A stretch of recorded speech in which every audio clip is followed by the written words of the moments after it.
In the winter of 1866, the Bozeman Trail lured the United States Army into one of the worst military disasters of the American frontier. In less than 30 minutes, 81 soldiers were dead.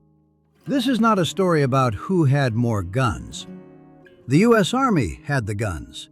They had the forts, the maps, the supply lines, and the government's full backing.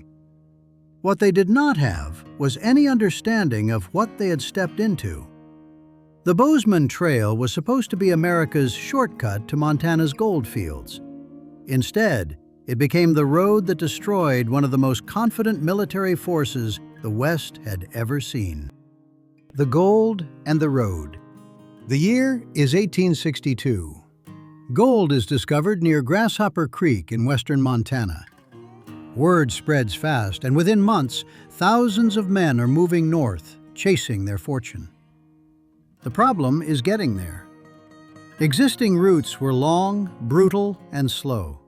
So, in 1863, John Bozeman and mountain man John Jacobs set out to find a faster way. They found one. A trail cutting north from Fort Laramie, straight through the Powder River Basin in present-day Wyoming, all the way to the gold fields of Virginia City, Montana. Around 500 miles, 2 to 3 weeks by wagon. Fast, direct, and with one catastrophic flaw.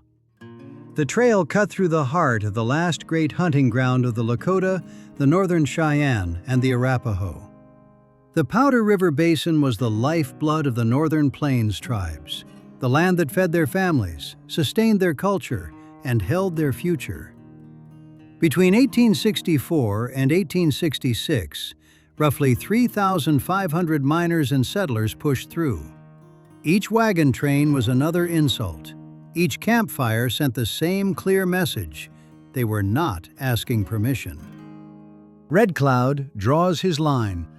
The U.S. government knew there would be resistance, so in spring 1866, they called a treaty meeting at Fort Laramie to negotiate safe passage along the trail. Red Cloud, the Oglala Lakota war chief, showed up to those talks. Then he discovered what was actually happening. While negotiations were still in progress, Colonel Henry B. Carrington was already marching north with the 18th Infantry Regiment, 700 men, building forts without anyone's consent. Red Cloud stood up, called the meeting a deception, and walked out. Not just out of a room, out of diplomacy entirely and into war. By July 1866, Carrington had established Fort Phil Kearny in northern Wyoming and pushed further north to build Fort C.F. Smith in Montana. Combined with the existing Fort Reno, the Army now had 3 forts strung across the trail, each one manned, armed, and supposedly in control. What they were actually in was a trap. The siege that never ended. Red Cloud did not try to storm the forts. He did not need to. You do not have to destroy a fortress if you can starve it. From the moment those forts went up, Lakota, Cheyenne, and Arapaho warriors began a campaign of relentless pressure. Every wood-gathering party, every hay-cutting detail, every water run, every supply wagon became a target.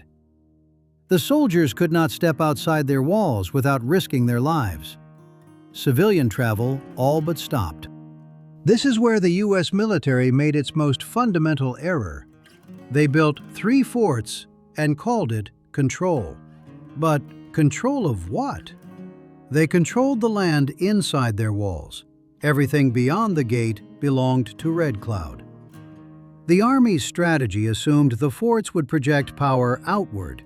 Instead, they became 3 islands of men slowly running out of wood, water, and morale. Desertions climbed. Supplies ran short. Soldiers who had fought in the Civil War 18 months earlier were now reduced to huddling inside log walls, counting arrows. The trap on Lodge Trail Ridge. By December 1866, pressure at Fort Phil Kearny was at its peak. Warriors had already tested the soldiers on December 6th, luring cavalry over Lodge Trail Ridge and killing several men.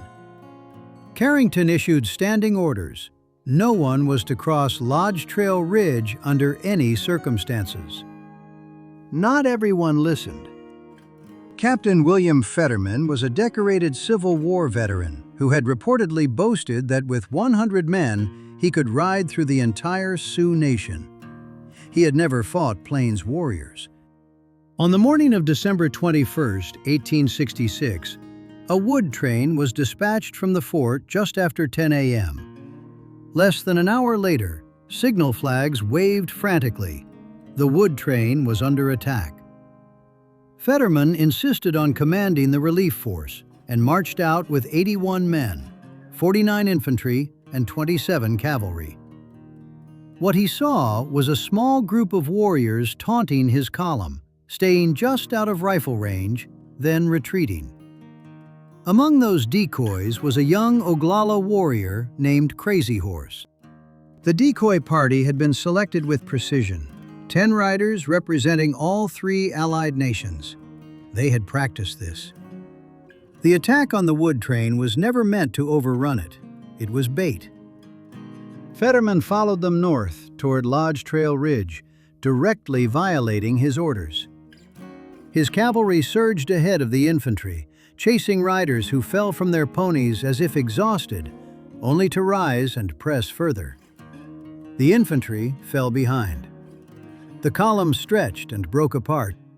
The moment Fetterman's men fully crossed the ridge and descended into the valley along Pino Creek, out of sight of the fort, the decoys gave a signal.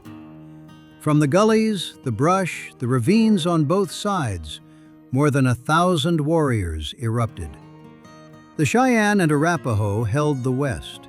The Lakota held the east. The soldiers were surrounded before they could form a defensive line. It was over in under 30 minutes. All 81 men were killed. When a rescue party reached the crest of Lodge Trail Ridge, they looked down and saw only the dead. The Lakota called it the Battle of the 100 in the Hands. What strikes me most is not the scale of the loss. It is the degree of preparation behind it. This was not a spontaneous raid. Native leaders had spent weeks planning, rehearsed the decoy sequence, positioned over 1,000 warriors in concealed terrain, and executed it in total silence. That level of military discipline would have impressed any general in the world. The army that could not learn. Even after December 21st, the Army did not abandon the trail. General William Tecumseh Sherman called for escalation, but what followed brought nothing but further proof of what the trail had already made plain. In summer 1867, warriors struck again. The Hayfield fight near Fort C.F. Smith saw several hundred warriors attack 21 soldiers and 9 civilians for 8 hours. The Wagon Box fight near Fort Phil Kearny saw a larger force beaten back by the Army's new Springfield rifles. 2 tactical wins, but the strategic reality had not changed. Civilian use of the trail had collapsed. The forts were expensive, demoralizing, and producing nothing. Military planners estimated it could take 20,000 soldiers to subdue the region. The Army had a fraction of that and was simultaneously protecting the Transcontinental Railroad further south. The Bozeman Trail was bleeding the U.S. military dry, and all they had to show for it were 3 isolated forts nobody was traveling between. Red Cloud wins.